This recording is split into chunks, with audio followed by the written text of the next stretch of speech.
Hello everyone, welcome back to our channel. In today's video, I'm going to show you how to buy options on Robinhood app. It's a very simple and easy process and I'm going to guide you through how to do it. Let's get started. First of all, on your phone, launch Robinhood app. After you are in the app, make sure that you are logged in with your account. Once you are logged in, you will see this kind of interface. Now, in order to buy options on Robinhood, you need to search for the option stocks that you are looking for. You can explore the list page, or you can even use the search feature. Tap on the search icon at the top right, tap on the search bar, and type in the name of the stocks that you are looking for.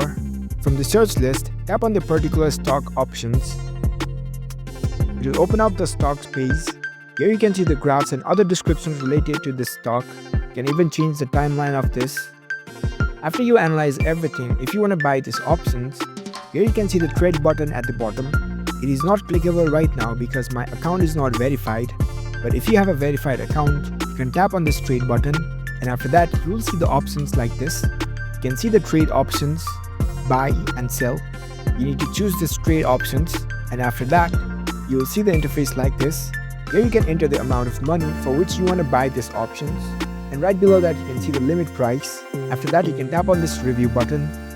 You can select either call or put option after that and complete the further process. So that's how you can easily buy options on Robinhood app. If you found this video helpful, don't forget to give this video a thumbs up and subscribe to our channel for more tech tips. Thank you for watching.